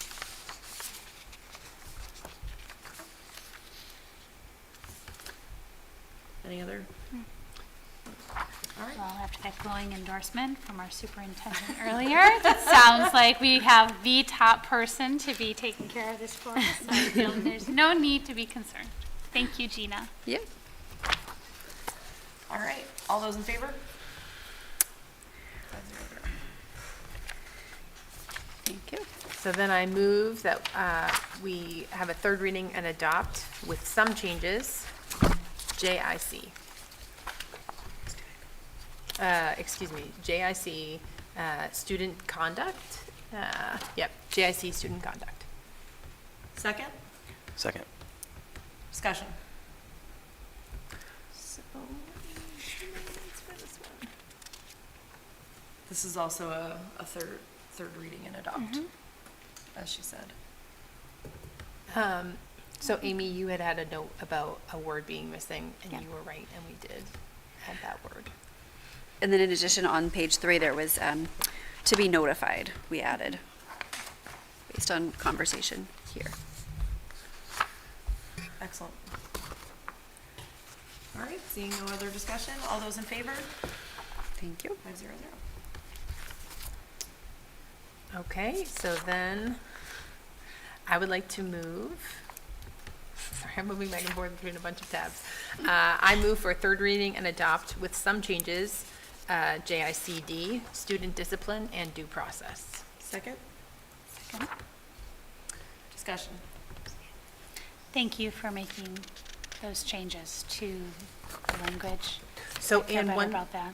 one thing that we had discussed when we were making the changes is that in like talking about from our lawyer, to our lawyers about what is subject or not subject to appeal, that there were additional items, there was a whole additional list of items that were not subject to appeal. And so we sort of debated, most things were not subject to appeal. Should we only keep in the language around the things that are subject to appeal and take it out everywhere else? And we decided, for the sake of clarity, Yep. it was better to have the language, but with the language change that we had made for all of things that were not subject to appeal. I think that that's a good call because it also conveys it's all uniform. I think it just, presents itself as being official and clear, and I like the way that this is stated better. It's a very minor change, but Yep. I think sometimes those changes make a real impact. So thank you for doing that. Yeah, I think it was a meaningful change. All right, any other discussion? Seeing none, all those in favor of third reading and adopt? 500. Okay, I move for a second reading and adopt with minimal or no changes, ACAA R1. Student. Oh, I did skip JJJ. one. I would like to move for a third reading and adopt with some changes, JJJ, access to public school programs by non-public students. Second? Ralph? Discussion.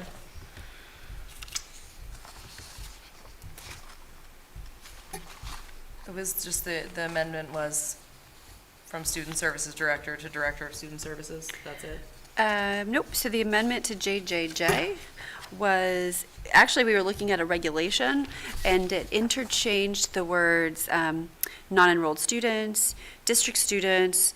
They just sort of called students by different terms, and so when we were looking at the regulation, we said, and received feedback from our Director of Student Services and legal counsel, we said, well, we might as well bring that clear language to the actual policy itself. So rather than non-enrolled district students, it was, we changed it to non-enrolled students who reside in the district to clarify, not students who, let's say, attend Hollis Montessori but potentially live in Merrimack, but really Hollis students who are not enrolled in the district. They live in Hollis but just don't attend our schools, to try to make it very clear. That makes sense to me. It is confusing though. Why after the word district in that first line there under A, is it then in parentheses district student? It feels a little redundant. Is that because you're defining district student?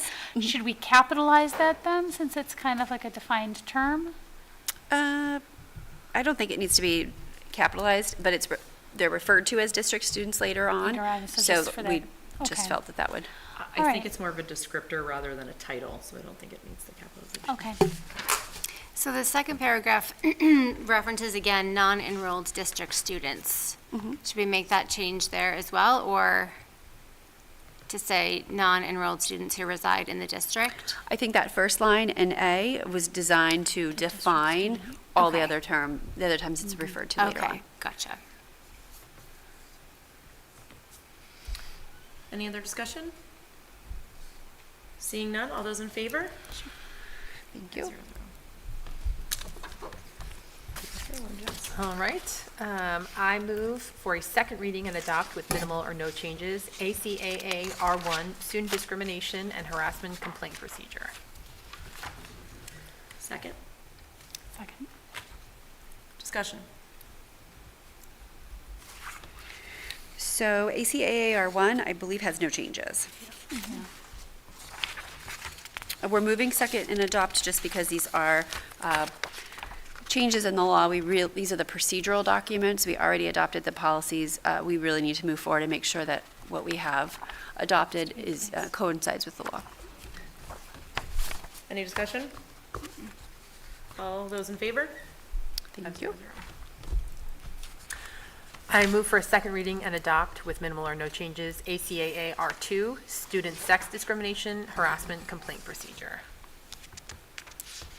Second, Second. discussion. So we made a change here in fixing the reference to confidential employees. We are discussing what is a confidential employee and what does that mean. We do not have confidential employees. Potentially a confidential employee might be somebody like a therapist employed by the school, and we don't, we have guidance counselors, but we don't have therapists. I don't know if there's anything that you would clarify there, Gina. The only other addition was, I think this board brought up, what if the complaint was against the Director of Student Yes. Services? And so we've added the language that the individual is encouraged to contact the Assistant Superintendent of Curriculum Instruction and Assessment as a secondary person. I've also informed the Director of Student Services not to cause this to occur while I'm still in this role. Yeah, next year's fine. No, I'm just kidding. Thank you for making that change. Sure. Any further discussion? Seeing none, all those in favor? Thank you. 0-0. I move for a second reading and adopt with minimal or no changes, ACAB R1, Employee Discrimination and Harassment Complaint Procedure. Second? Ralph? Discussion. So this was simply the, in the event that the Title IX coordinator is the one accused, so we added that language. All right, Thank all you. those in favor of accepting? Thank you. 5-0-0. I move for a second reading and adopt with minimal or no changes, ACAB R2, Employee Sex Discrimination Harassment Complaint Procedure. Second? Ralph? Discussion. Looks like it's the same thing. All right. All those in favor? 5-0-0. I present for a second reading with no changes, JLCC pediculosis. I don't- Second? Second. Discussion? I don't think that we made any other changes to this, but because we had made some significant changes to it before, we were not pushing to adopt it immediately. Yep. Any questions or discussion on the pediculosis? Seeing none, all those in favor? 5-0-0. I present for a second reading with minimal or no changes, ILD, Educational Questionnaires, Surveys, and Research. Make sure you're saying move rather than present, if you could. Thank you. That's all right. You said that was ILD, yep. Okay, so you move to I move accept for a the second. first reading? Yep, to Okay. accept the second reading with minimal or no changes, ILD, reading. Educational Perfect. Questionnaires, Surveys, and Research. Second, Second. discussion. So again, we didn't make any changes here, but because we had made some kind of notable changes to it previously, we were not pushing for a second reading and adopt. Any questions or discussions? Seeing none, all those in favor? 5-0-0. Before we look at this next big group, I just want to point out that the first 8 means that you won't see them on the policy memo anymore, and isn't that refreshing? Sorry. Just excited about that. Based on the smile on your face, I think that you find it very Because now you're going to see the next 8 for a while. All right, so I move for a first reading with substantial updates. To accept a first reading. Excuse me, thank you. It's hard, I don't have the language, so I am like trying to remember each time.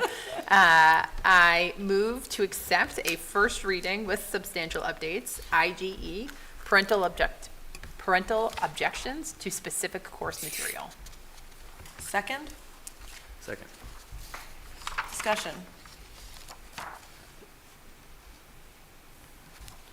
So there were some updates to the law. The language we had, it was more challenging to kind of weave in the new language than to just sort of find all and replace. I will say that we maintained some of our language, and that was relative to our parent opt-out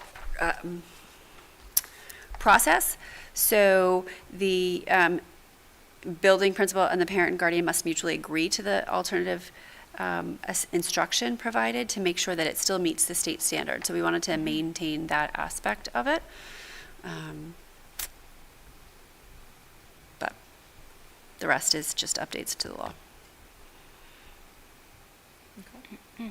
Where is the parent opt-out form found? Like, where could a parent find that? Yep, so the first thing that happens is just an email, so that there was no form, and it says, I have concerns about X, Y, or Z, and then a form is presented by the principal. Okay, That's kind of walks them through I see. how to Okay. present that. Gotcha. Yep.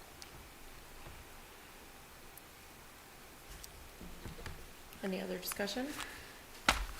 Was there, based on the law, was there any kind of guidance in terms of like the terminology of instruction or program of, for the 2 weeks notice part, just because it seems like it might be difficult for a teacher to figure out, like, oh, this is Sure, so the counted. 2-week notice piece is specific to sex education in health class. So that's been in effect for a long time. A year ago, there was a technical advisory put out that made it a little bit less direct, that included literature that involved potentially a relationship or historical references that involved maybe a relationship, and does that constitute something that would be covered in health education? So there were some updates that clarified that, what was included and what was not. So when your students are in 4th, 5th, or 6th grade, and they're about to have their lessons in puberty, let's say, you're going to know about it with 2 weeks' notice, and that's going to be very clear. But we are not, so what we do in the beginning of the year is, here's our curriculum, it's posted, here's all of our possible literature that we read.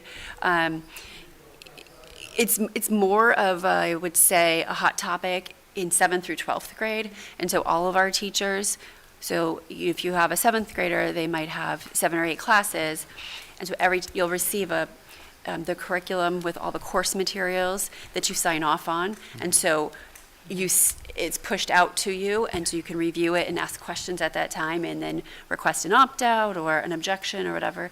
So it's a little bit more, here it is, what do you have to say? Okay, thank you, and then you have that process. Sounds good, thanks.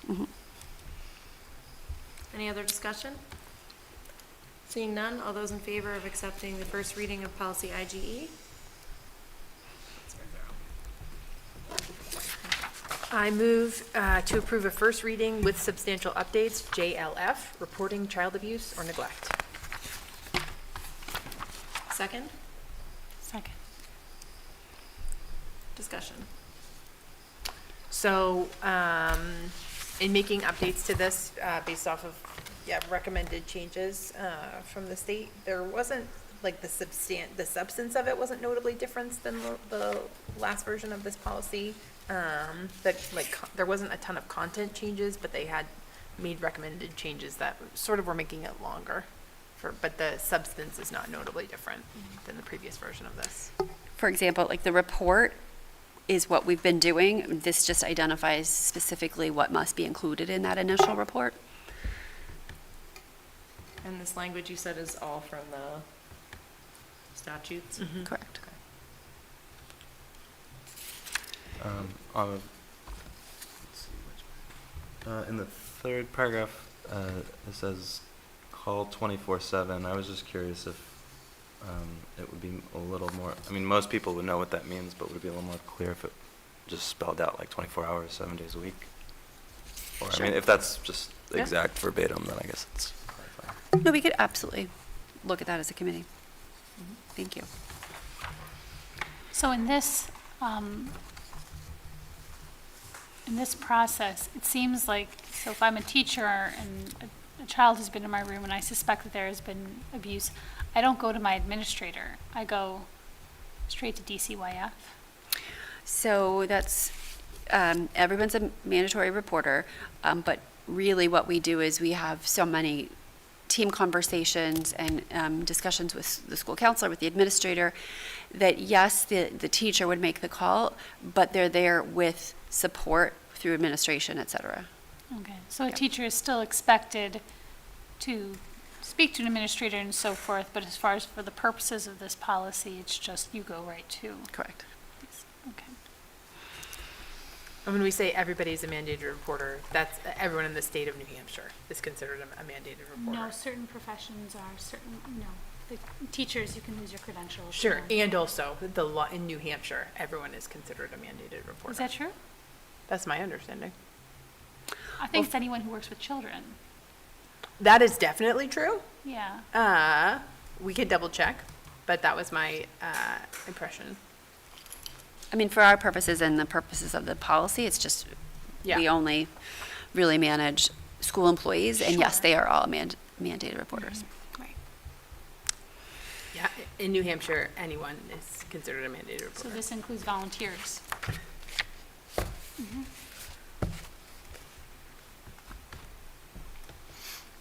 Any other discussion on this policy? All right. All those in favor of accepting the first reading of JLF? 500. I move to approve a first reading with substantial changes, JLCJA, Emergency Plan for Sports-Related Injuries and Additional Protocols for Athletics Participation.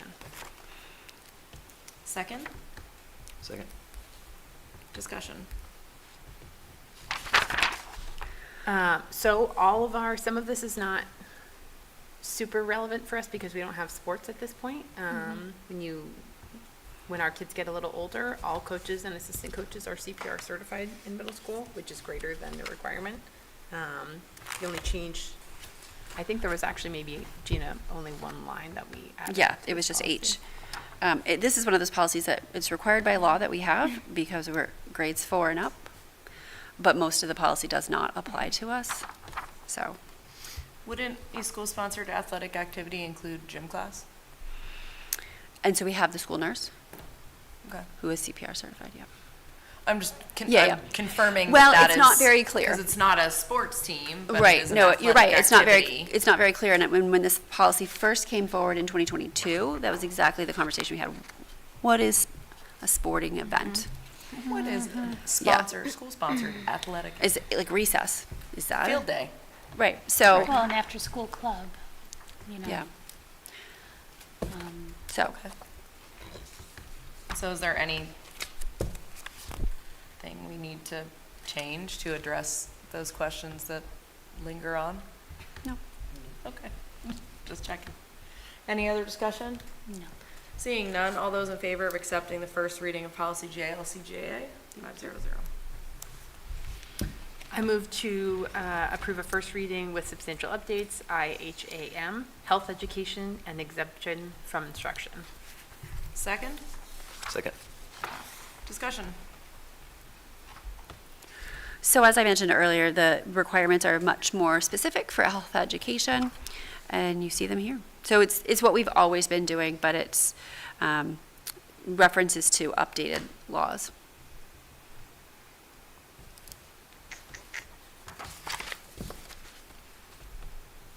Perfect. Any questions, any discussion, team? Seeing none, all those in favor of accepting the first reading of policy IHAM? 500. I move to approve a first reading with substantial updates, KFD, Use and Location of Automated External Defibrillators. Second, Second. discussion. So this looks like there's nothing new because there's nothing underlined, but the entire policy is brand new and required by law. Thank you for not underlining every Yeah. line of the policy.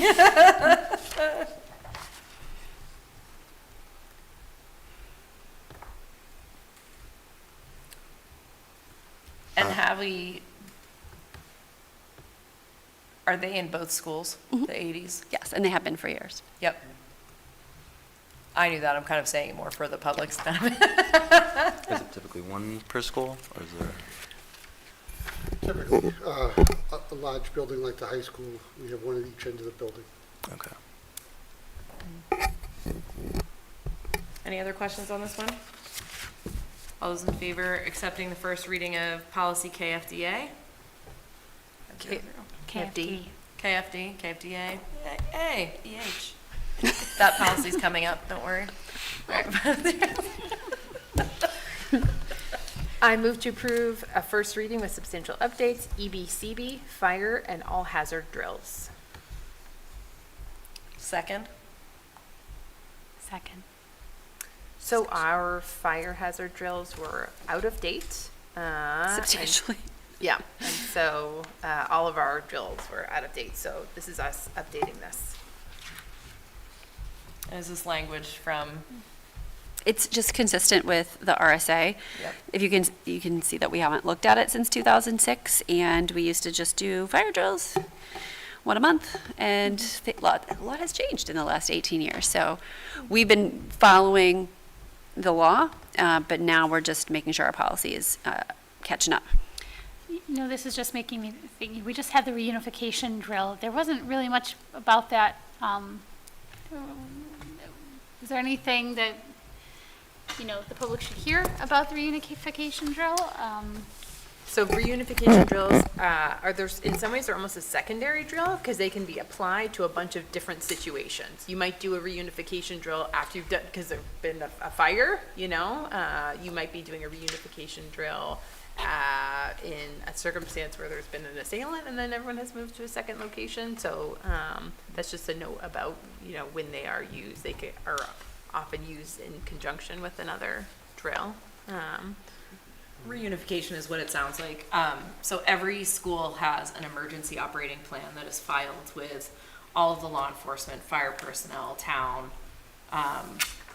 superintendents, and administration at the schools.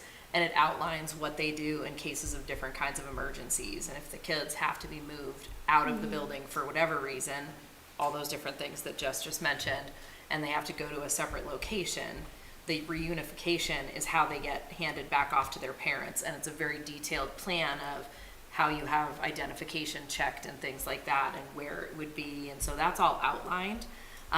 The EOP is not a plan that is released to the public. It is kept private to keep that stuff out of the hands Sure. of someone who could use it against the schools. But the kids practice the reunification of going to that outside location, what that would feel like, just like they do with a fire drill. So if there is ever an instance that they are going to be in a scenario where they've had to evacuate and then they need to be brought back to their parents and stuff, that it's a known situation. It becomes rote when they practice it. Thank you. Yeah, I was actually a part of the drill that just took place. I was just wondering if there was any feedback from. on It's how an things- evacuation drill Yeah. that starts off just like a fire drill, getting the children out of the building. And then the children, once we do an attendance check and account for everybody from a substitute to a parent who is in volunteering, everybody is checked off, then they move to the DPW. So we go up the road. And then from there, we had identified just a series of people to practice so that parents would come and pick up their child, go through the ID process and that. And then we have a SAU safety committee, Dan Molinari and Patrick West, the two principals at RMMS in the middle school, coordinate that committee for us. And we have a debrief session, which is attended by fire, police, administration, and staff in the building who's on the safety team. So it went extremely well. Okay. We That's what I was looking for. identified a couple things that we, just logistically, like we have with kindergarten over this side of the building. We just have to figure out if it was a true emergency. My guess is fire and police are coming in. And they're supposed to be going to the DPW. So we just are going to find a different path to walk. Because with the littlest ones, it's like herding cats. Sure. And they're going to be. Adorable cats, but Ador- cats oh, nonetheless. absolutely Yeah. adorable. But they're going to be excited, they're going to be nervous, they're going to see fire trucks, they're going to Yeah. see, all of those All things. those- yeah, So okay. it just like, it went really well, but from the adult point of view, it was just like, we can't do that if there's going to be a, Yes. a pumper truck sitting in the middle of the, Yes. because all the boys will want to stop and see the fire truck. They'll be Yeah. on the pumper truck. helping. Exactly. But in terms of like how it went, I was there, the evacuation was quick, efficient, the attendance tech, I Yeah. mean, really to know where everybody is and, because again, you could have had a child go to the bathroom. And in that case, they're not going back to their individual classroom. Each teacher is coordinated who's going to get anybody who may be at the bathroom. And then where do they go and how do they report in? Yeah. And Mrs. Ispicki has a command center kind of set up, and she does all those attendance fees.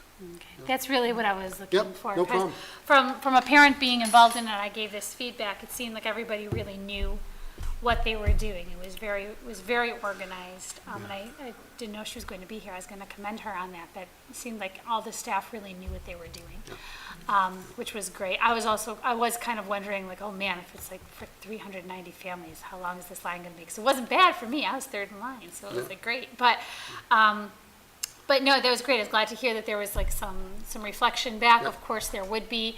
I think it's really great that it took place. So it was an opportunity for me to be like, oh, hey, by the way, how did that go? No, I'm glad you asked. So, yeah, thank you. They just did one at the middle school as well, Yeah. so. And I only know that because I have a middle schooler now. And so got the message from Principal West about how that was gonna go and everything like that, so. It's, the pieces of it are shared with the community, but the full plan is not. Sure. That And I makes think total as sense. an aside, the Parent Square, we're finding it to be very helpful because it's a notification off your phone. And in an emergency, you don't now have to make sure you have your laptop. Yeah, So absolutely. some benefits for us too. I love Parent Square. I'm a big fan. Yeah. Okay, so any other questions or discussion around EBCB? All right, all those in favor of accepting a first reading? 500. I move to approve a first reading with substantial updates, EH, public access to school district records. Second, Second. Raf? Any discussion on policy? So fundamentally, the change here is that it's just making it more clear that we can charge for document requests. It's not a particularly exorbitant fee, but it's making that more clear. And in some ways, actually in practice, it's not astoundingly relevant because we're only charging for like printed records, and that's not necessarily always the way that we share records.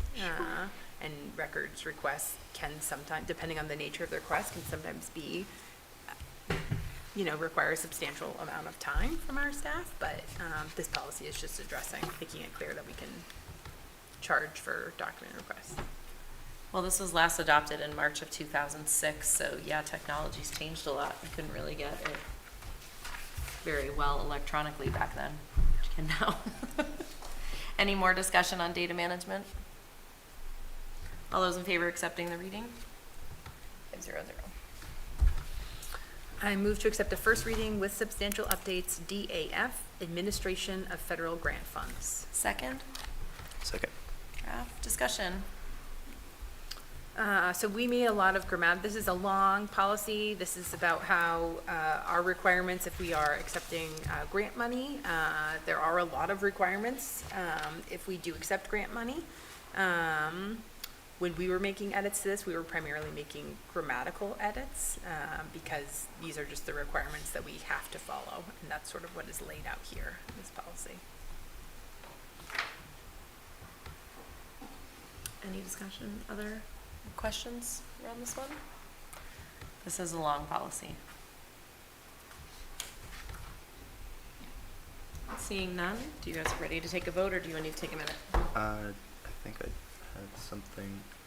I think it was more on just the numbered and lettered bullets, so probably just. Some cleanup. Yeah, it was on DAF one allowability. Which one, DAF 1?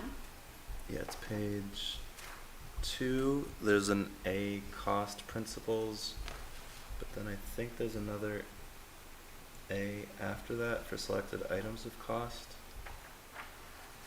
I think it, unless it's like a new section. Selected items of cost? Oh, Mine says yeah, B. let me, that would be on page 4. it looks like that one was corrected to be B, C, D there.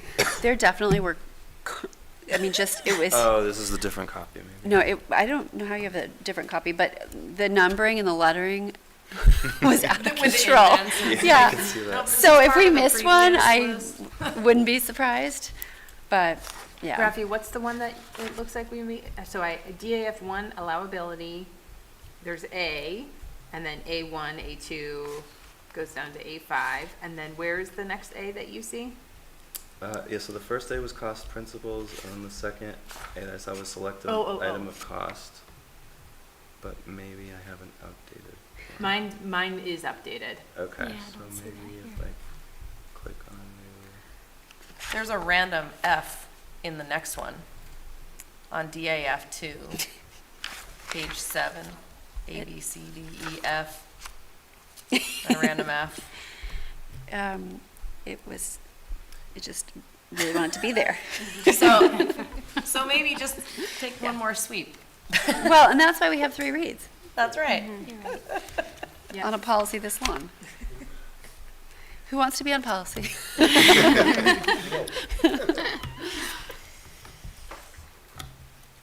All right, any other specific items you want to talk about on policy DAF? Okay, I found that. One is still there. Page 7. I think there are 2 Fs. Yes. Yep, we that's were the one that I just was talking just about it. saying, that one. Yeah. about- Okay, yeah. that was it then. We'll try to clean that up for Yeah. this one. Thank you. All right, all those in favor of accepting policy DAF? Thank you. 500. Sounds great. Andy, are we in need of a non-public Whoa, tonight? whoa. We're not done. What? Oh, is there We're- more? Yeah, we have 2 to rescind, but we do them together. They're just outdated procedural documents now that we've adopted ACAA R1 and R2, et cetera. These things are in the wrong order, sorry, I just kept going past them. Go ahead. I move that we rescind after the adoption of ACAA R1, ACAA R2, ACAB R1, and ACAB R2, ACAAR, Student Discrimination Harassment and Title IX Sexual Harassment Complaint Procedures, and ACABR, Employee Discrimination, Harassment, and Title IX Sexual Harassment Complaint Procedures. Second. Discussion. These are just outdated. Yeah, makes total sense. Yep. All right, all those in favor of rescinding? 500. Thank you. All right, Andy, are we in need of a non-public tonight? No non-public? Excellent. All right. We are able to take a non-debatable motion to adjourn. So moved. There you go. Favorite. Do we have a second on that motion? Sure do. All those in favor? 500, adjourned at 7:58 PM. Thanks, everybody. Good work on that policy stuff. We do have a non-meeting. We do have a non-meeting, yes, correct.